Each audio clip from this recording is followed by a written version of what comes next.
बिस्मिल्लाहिर्रहमानिर्रहीम। Lecture number 8 जिसमें हम आइसोमेरिज्म पढ़ेंगे, लेकिन ये हम बाद में पढ़ेंगे। आज हम स्टार्ट करते हैं अल्कीन से। लेक्चर नंबर 9 है हमारा अल्कीन्स, या जिनको हम ओलेफिन्स भी कहते हैं। जहाँ कार्बन कार्बन के बीच डबल बॉन्ड आएगा तो उनको हम अल्कीन्स कहेंगे या ओलेफिन्स कहेंगे, और इनका जनरल फार्मूला होता है CnH2n। नोमेनक्लेचर हमने पहले ही डिस्कस किया हुआ है इसका। रिलेटिव स्टेबिलिटी की बात करते हैं हम, और प्रिपरेशंस ऑफ अल्कीन्स की बात करेंगे हम इस लेक्चर में।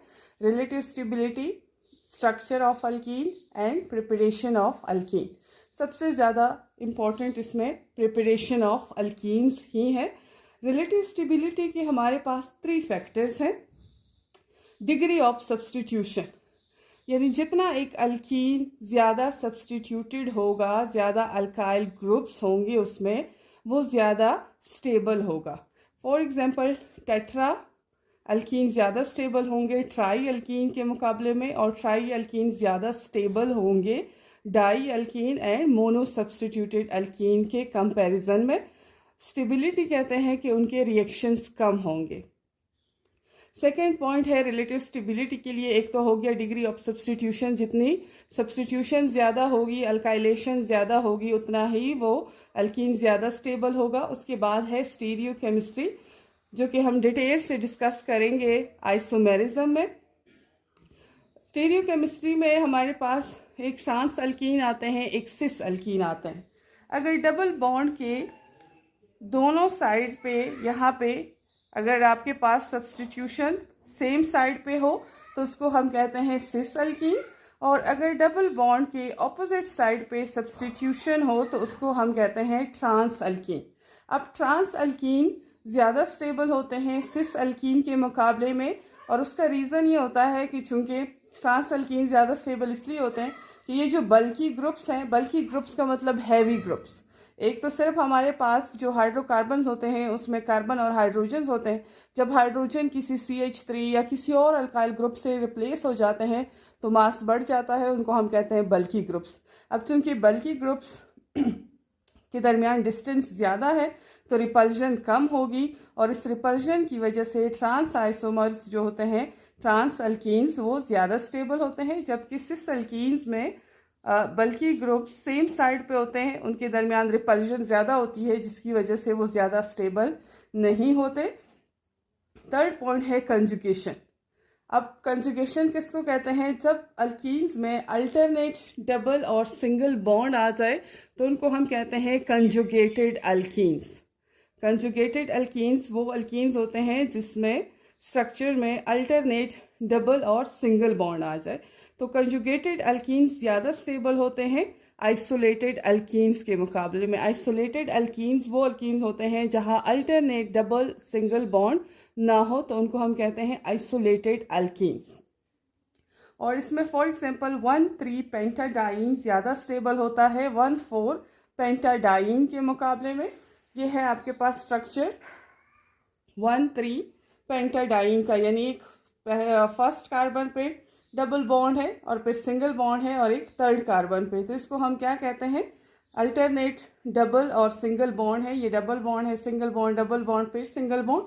तो ये कंजुगेटेड अल्कीन्स हैं और ये ज़्यादा स्टेबल होते हैं, जबकि जो आपके पास आइसोलेटेड अल्कीन्स होते हैं वो लेस स्टेबल होते हैं। 1,4 यानी 1 पोजीशन पे डबल बॉन्ड है और 4 पोजीशन पे डबल बॉन्ड है, तो ये लेस स्टेबल होते हैं।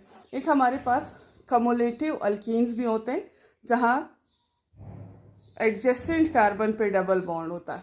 अब इनको हम कहते हैं कम्युलेटिव अल्कीन्स। तो जो कम्युलेटिव अल्कीन्स होते हैं वो ज़्यादा स्टेबल होते हैं ये जो आपके पास आइसोलेटेड अल्कीन्स के मुकाबले में, लेकिन कंजुगेटेड अल्कीन्स के मुकाबले में लेस स्टेबल होते। देन हम बात करते हैं स्ट्रक्चर ऑफ अल्कीन्स का। स्ट्रक्चर ऑफ अल्कीन, चूँकि कार्बन कार्बन के बीच, आपको मैंने फर्स्ट ईयर में भी हमने ये डिस्कस किया हुआ था कि स्ट्रक्चर दे के आप बताते हो कि कौन सी हाइब्रिडाइजेशन है। तो अल्कीन में sp2 हाइब्रिडाइजेशन होती है, ठीक है। sp2 हाइब्रिडाइजेशन यानी एक कार्बन sp2, यानी p हमारे पास उसके 3 ओरिएंटेशंस होते हैं। अब sp2 है तो एक p आपके पास अनहाइब्रिडाइज्ड रह जाएगा, ठीक है। एक P हमारे पास अनहाइब्रिडाइज्ड रह जाएगा, 2 कार्बन है, ठीक हो गया। और sp2 है तो हमारे पास टोटल 3 हाइब्रिडाइज्ड ऑर्बिटॉल होंगे। हर एक कार्बन पे 3 हाइब्रिडाइज्ड ऑर्बिटॉल होंगे जिसमें एक एक इलेक्ट्रॉन होता है और वो हाइड्रोजन के s ऑर्बिटॉल के साथ बॉन्ड बना लेता है, ठीक हो गया। हाइब्रिडाइजेशन आप रिकॉल करेंगे फर्स्ट ईयर से हाइब्रिडाइजेशन तो आपको क्लियर हो जाएगा। और एक p ऑर्बिटॉल जो है वो अनहाइब्रिडाइज्ड है जो कि पाई बॉन्ड बनाता है, ठीक हो गया। कार्बन कार्बन जो डबल बॉन्ड लेंथ है वो है 1.34 एंगस्ट्रम, जो कि शॉर्टर है कार्बन कार्बन सिंगल बॉन्ड से, और carbon carbon single bond length है 1.54 एंगस्ट्रम। तो डबल बॉन्ड सिंगल बॉन्ड के मुकाबले में शॉर्टर है, 1.34 एंगस्ट्रम उसकी लेंथ है। अब जो मोस्ट इम्पॉर्टेंट टॉपिक है वो है preparation of alkenes. Preparation of alkenes के 2 मेथड्स हैं हमारी बुक में। प्रिपरेशन ऑफ अल्कीन्स के 2 मेथड्स हैं, एक है डिहाइड्रेशन ऑफ अल्कोहल्स और दूसरा है डिहाइड्रोहेलोजिनेशन ऑफ अल्काइल हैलाइड्स। तो ये 2 methods most important preparation of alkenes. First हम बात करेंगे डिहाइड्रेशन ऑफ अल्कोहल्स की। जो डिहाइड्रेशन ऑफ अल्कोहल है, डी का मतलब, ये जो डी लिखा हुआ है इसका मतलब है रिमूवल, हाइड्रेशन वाटर को, ठीक है, यानी removal of waters from alcohol is called dehydration of alcohol. अब अल्कोहल से डिहाइड्रेशन कराने के लिए अल्कोहल से वाटर रिमूव होगा तो प्रोडक्ट में अल्कीन्स बनेंगे, ठीक है। अल्कोहल लेंगे, वाटर रिमूव करेंगे तो प्रोडक्ट में अल्कीन्स बनेंगे हमारे पास। लेकिन वाटर रिमूव करने के लिए हमें डिहाइड्रेटिंग एजेंट्स चाहिए। वो डिहाइड्रेटिंग एजेंट्स कुछ आपने याद कर लेने हैं।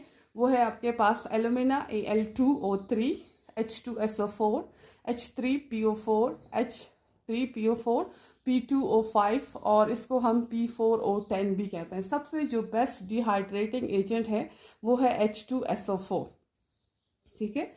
अब हम ये डिस्कस करते हैं प्राइमरी अल्कोहल। प्राइमरी अल्कोहल वो अल्कोहल होते हैं जिसमें हाइड्रोक्सल ग्रुप जिस कार्बन के साथ अटैच होगा वो आगे सिर्फ एक कार्बन के साथ डायरेक्टली अटैच होगा, तो उसको हम कहते हैं प्राइमरी अल्कोहल, जिसको हम 1 और 1 के ऊपर नॉट से रिप्रेजेंट करते हैं। अब ये हमारे पास एक प्राइमरी अल्कोहल है हाइड्रोक्सल, जिस कार्बन के साथ अटैच है वो डायरेक्टली सिर्फ एक कार्बन के साथ अटैच है। अब इसमें हमने यूज़ किया हुआ है एल्यूमिना Al2O3, टेम्परेचर है 340 to 450 डिग्री सेंटीग्रेड। जो आपके पास हाइड्रोक्सल जिस कार्बन के साथ डायरेक्ट अटैच है उसको हम कहते हैं अल्फा कार्बन, उसके बाद बीटा कार्बन आता है। और ये आर मतलब ये चेन है, कोई भी अल्काइल ग्रुप हो सकता है। आप इसको शॉर्ट CH3 इस तरह डायरेक्ट भी कर सकते हो, लेकिन आर का मतलब जनरल कोई अल्कोहल है। तो जब आप इस टेम्परेचर पे एल्यूमिना के प्रेजेंस में इसको हीट करोगे प्राइमरी अल्कोहल को, तो जो आपके पास अल्फा कार्बन है उसका हाइड्रोक्सल रिमूव होगा और जो उसके साथ बीटा कार्बन है उसका हाइड्रोजन रिमूव होगा, ठीक है। तो प्रोडक्ट में आपके पास बनेगा RCH, हाइड्रोजन यहाँ से चला गया है, डबल बॉन्ड CH2OH भी चला गया है, हाइड्रोजन और OH मिलकर water as a by product और साइड प्रोडक्ट बना देते हैं और इसको हम एलिमिनेशन रिएक्शन भी कहते हैं, यानी वाटर रिमूव हो गया, एलिमिनेट हो गया है। अब मैंने यहाँ पे आपको समझाने के लिए थोड़ा इसका मैकेनिज्म लिखा हुआ है कि ये RCH और एक H मैंने यहाँ पे ऐसे मेंशन किया हुआ है, आपको नज़र आ रहा होगा, CH2OH। अब जो आपके पास अल्फा कार्बन है उससे हाइड्रोक्सल रिमूव हो जाएगा। तो आपको पता है कि कार्बन और ऑक्सीजन में ऑक्सीजन की इलेक्ट्रोनेगेटिविटी ज़्यादा है, तो ये आपके पास जो इलेक्ट्रॉन पेयर है वो OH ले जाएगा, OH as a negative, oxygen remove हो जाएगा। तो इस कार्बन पे कौन सा चार्ज आएगा? इस कार्बन पे पॉजिटिव चार्ज आएगा, क्योंकि उसका जो अपना इलेक्ट्रॉन था वो भी ऑक्सीजन ले गया है, ठीक है। अब यहाँ पे जब ये हाइड्रोजन रिमूव होगा तो कार्बन और हाइड्रोजन में बहुत कम इलेक्ट्रोनेगेटिविटी डिफरेंस है, लेकिन कार्बन की इलेक्ट्रोनेगेटिविटी हाइड्रोजन के कंपैरिजन में ज़्यादा है, तो ये वाला इलेक्ट्रॉन पेयर कार्बन की तरफ जाएगा, ठीक हो गया। और वो कार्बन इसको यहाँ पे डोनेट कर देगा, क्योंकि इस कार्बन के डेफिशिएंसी है। कार्बन हमेशा 4 बॉन्ड बनाता है, जब ऑक्सीजन उसके इलेक्ट्रॉन ले गया है तो डेफिशिएंसी है।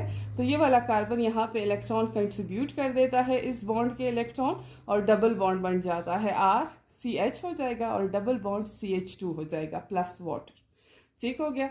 अब अगर इसी रिएक्शन को प्राइमरी अल्कोहल की हम डिहाइड्रेशन करना चाहें H2SO4 के प्रेजेंस में, तो 75% H2SO4 यूज़ करेंगे। इसका मतलब कि 25% उसमें वाटर होगा और 75% H2SO4। टेम्परेचर होता है 140 to 170 डिग्री सेंटीग्रेड। H2SO4 इसलिए बेस्ट डिहाइड्रेटिंग एजेंट है कि इससे हम प्राइमरी, सेकेंडरी और टर्शरी अल्कोहल्स को भी डिफ्रेंशिएट कर सकते हैं कि हमने जो अल्कोहल यूज़ किया हुआ है वो कौन सा अल्कोहल था, वो प्राइमरी था, सेकेंडरी था या टर्शरी था। जबकि बाकी जो डिहाइड्रेटिंग एजेंट है वो तमाम अल्कोहल को सेम टेम्परेचर पे डिहाइड्रेट कर देते हैं, डिहाइड्रेट करके उनको अल्कीन्स में कन्वर्ट कर देते हैं। अब प्राइमरी अल्कोहल लिया हुआ है, सेम मैकेनिज्म है, 140 से 170 डिग्री सेंटीग्रेड पे यहाँ से OH चला जाएगा। OH जाएगा तो इस कार्बन पे पॉजिटिव चार्ज आएगा। जब कार्बन पे पॉजिटिव चार्ज आएगा तो इसको हम कहते हैं कार्बोनियम आयन और कार्बोकेटाइन भी कहते हैं। और उसके बाद यहाँ से हाइड्रोजन रिमूव होगा तो इस बॉन्ड के इलेक्ट्रॉन यहाँ पे आ जाएंगे तो आपके पास अल्कीन बन जाएगा। ये प्राइमरी अल्कोहल है। अब आपने ये टेम्परेचर याद करने हैं, हमारे बुक में थोड़ी बहुत मिस्टेक्स हैं तो वो हम रिमूव करेंगे। अब इसके बाद हम बात करते हैं सेकेंडरी अल्कोहल की। अब सेकेंडरी अल्कोहल, वही आप कोई भी अल्कोहल लेंगे, सेकेंडरी अल्कोहल वो अल्कोहल होते हैं जहां हाइड्रोक्सल ग्रुप जिस कार्बन के साथ अटैच हो वो डायरेक्टली 2 कार्बन के साथ अटैच हो, तो इसको हम कहते हैं सेकेंडरी अल्कोहल। ठीक हो गया। अब इसमें ये अल्फा कार्बन है, हाइड्रोक्सल के साथ डायरेक्ट जो अटैच है वो अल्फा कार्बन है, और ये भी बीटा कार्बन है, ये भी बीटा कार्बन। H2SO4 लेंगे 60% H2SO4 सेकेंडरी अल्कोहल के लिए, और टेम्परेचर है 100 डिग्री सेंटीग्रेड। 60% H2SO4 का मतलब है कि 40% उसमें वाटर होगा। अब सेट्सेफ एक रूल है जो कि आपके लास्ट के 17 चैप्टर्स इनमें इसका जिक्र आएगा, लेकिन यहाँ पे भी मैं आपको थोड़ा बहुत बता दूँ। सेट्सेफ रूल है एलिमिनेशन रिएक्शंस के लिए यूज़ होता है। एक हमारे पास मार्कोनिकॉफ रूल भी होता है, लेकिन वो एडिशन रिएक्शंस के लिए यूज़ होता है। अब सेट्सेफ रूल के अकॉर्डिंग हाइड्रोक्सल तो यहाँ से जाएगा, एक ही हाइड्रोक्सल ग्रुप है, लेकिन बीटा कार्बन चूंकि 2 है सेकेंडरी अल्कोहल में, तो हाइड्रोजन कौन से बीटा कार्बन से जाएगा? तो सेट्सेफ रूल के अकॉर्डिंग हाइड्रोजन उस कार्बन से जाएगा जहां नंबर ऑफ हाइड्रोजन्स कम होंगे। ठीक है, जहां नंबर ऑफ हाइड्रोजन्स कम होंगे तो उस बीटा कार्बन का हाइड्रोजन रिमूव होगा। तो यहाँ से हाइड्रोक्सल जाएगा और यहाँ से हाइड्रोजन जाएगा, क्योंकि यहाँ CH2 है और ये दूसरा जो बीटा कार्बन है उसके पास 3 हाइड्रोजन है, तो आपके पास बनेगा RCH, ये डबल बॉन्ड हो जाएगा, डबल बॉन्ड CH और ये CH3, और बाई प्रोडक्ट में वाटर बन जाएगा। अब सेम हम टर्शरी अल्कोहल की डिहाइड्रेशन करना चाहे तो उसके लिए H2SO4 कितना यूज़ हो रहा है 20%, और टेम्परेचर है 85 डिग्री सेंटीग्रेड। इसका मतलब टर्शरी अल्कोहल जो है वो जल्दी डिहाइड्रेट हो जाते हैं। तो ये हमें डिहाइड्रेटिंग एजेंट H2SO4 के साथ हम करेंगे तो हमें पता चल जाएगा कि हमारा जो अल्कोहल है वो टर्शरी है, सेकेंडरी है या प्राइमरी अल्कोहल है। अब इसके लिए सिर्फ 20% चाहिए, इसका मतलब बाकी 80% इसमें वाटर होगा। तो अब आप ये देखो अल्फा बीटा बीटा कार्बन है हमारे पास, तो दोनों चूंकि सेम है CH3 तो आप किसी से भी हाइड्रोजन रिमूव कर सकते हो। ठीक है, तो आपके पास बन जाएगा RC डबल बॉन्ड CH2 हो जाएगा, क्योंकि यहाँ से हाइड्रोजन रिमूव, या आप यहाँ से रिमूव कर लो, इससे फर्क नहीं पड़ता क्योंकि same number of hydrogen atoms हैं। अब as of dehydration of alcohol हमें इसी से पता चल गया। एज का मतलब कि कितनी आसानी से अल्कोहल की डिहाइड्रेशन हो सकती है। टर्शरी अल्कोहल ज़्यादा जल्दी डिहाइड्रेट होंगे सेकेंडरी अल्कोहल के मुकाबले में, देन प्राइमरी अल्कोहल के मुकाबले में। और इसका रीज़न मैंने लिखा हुआ है, ठीक है, चूँकि स्टेबिलिटी ऑफ कार्बोकेटाइन, जो टर्शरी अल्कोहल होते हैं, अगर यहाँ से हाइड्रोक्सल रिमूव होगा, इस कार्बन पे पॉजिटिव चार्ज आएगा, तो इसको हम कहेंगे टर्शरी कार्बोकेटाइन। और टर्शरी कार्बोकेटाइन ज़्यादा स्टेबल होते हैं सेकेंडरी कार्बोकेटाइन के मुकाबले में, और सेकेंडरी कार्बोकेटाइन ज़्यादा स्टेबल होते हैं प्राइमरी कार्बोकेटाइन के मुकाबले में। तो टर्शरी कार्बोकेटाइन चूंकि ज़्यादा स्टेबल होते हैं, लेकिन उसका रिएक्टेंट ज़्यादा स्टेबल नहीं होगा। टर्शरी कार्बोकेटाइन कहाँ से बनता है? जब टर्शरी अल्कोहल का हाइड्रोक्सल रिमूव हो जाए, ठीक है। जब तक रिमूव नहीं हुआ है तो ये जो टर्शरी अल्कोहल है ये लेस स्टेबल है, इसलिए ये जल्दी डिहाइड्रेट हो जाते हैं। सेकेंड मेथड है dehydrohalogenation of alkyl halides. Dehydro यानी हाइड्रोजन भी रिमूव करना है और हेलोजन रिमूव करना है अल्काइल हैलाइड्स का। अल्काइल हैलाइड्स का जनरल फार्मूला होता है RX, और R कोई भी अल्काइल ग्रुप्स हो सकता है, CH3 भी हो सकता है, C2H5 भी हो सकता है, और X कोई भी हेलोजन हो सकता है। तो जब हम किसी अल्काइल हैलाइड से हाइड्रोजन रिमूव करेंगे और हेलोजन रिमूव करेंगे तो भी हमारे पास डबल बॉन्ड बनेगा इसी की तरह। तो उसको हम कहेंगे कि ये प्रिपरेशन का मेथड है अल्कीन्स के लिए। फॉर एग्जांपल RCH2, तो इसको हम सेपरेट लिखते हैं आपकी आसानी के लिए कि हाइड्रोजन को दिखाना है कि यहाँ से रिमूव हो रहा है, और ये CH2 और ये नीचे X लिखा हुआ है, ठीक है, यानी इसके साथ कोई हेलोजन अटैच है। तो यहाँ से उसी तरह हेलोजन रिमूव होगा तो इस कार्बन पे कौन सा चार्ज आएगा? पॉजिटिव चार्ज आएगा। तो इसको हम कहते हैं कार्बोकेटाइन और कार्बोनियम आयन। और यहाँ से हाइड्रोजन रिमूव होगा तो ये इलेक्ट्रॉन यहाँ पे आएंगे, RCH डबल बॉन्ड CH2 बनेगा, ठीक है। और ये किसके प्रेजेंस में होता है? अल्कोहलिक पोटाशियम हाइड्रोक्साइड KOH, और साथ में अल्कोहल के प्रेजेंस में।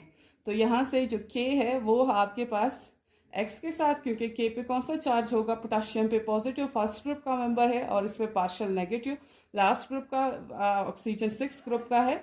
तो आपके पास ये पॉजिटिव आएगा इस X के साथ, क्योंकि X हेलोजेंस है, उस पर नेगेटिव चार्ज होगा, ठीक है, KX बनेगा, और ये हाइड्रोजन और OH मिलकर वाटर बना देंगे एज अ साइड प्रोडक्ट। और ये आपके, इसको हम कहते हैं, जहाँ पे R का हम जिक्र करते हैं तो इसको हम कहते हैं ये जनरल रिएक्शन है, कोई जनरल अल्काइल हैलाइड है, ठीक है। स्पेसिफाई नहीं है कि ये आपके पास फ्लोरीन है, क्लोरीन है, और R भी स्पेसिफाई नहीं है। जब ये स्पेसिफाई हम करते हैं तो उसको हम कहते हैं स्पेसिफिक रिएक्शन, ठीक है। अब इसमें आपके बुक में दिया हुआ है CH2H यानी CH3 है, और साथ में CH2Br। ये ऐसा कोई आपके पास अल्काइल हैलाइड लिया हुआ है, लेकिन आपकी आसानी के लिए कि यहाँ से ब्रोमीन जाएगा एक कार्बन से तो दूसरे से हाइड्रोजन जाएगा और यहाँ डबल बॉन्ड बन जाएगा, ठीक है। CH2 double bond CH2 KBr हो जाएगा और वाटर साइड प्रोडक्ट में बन जाएगा। Thank you.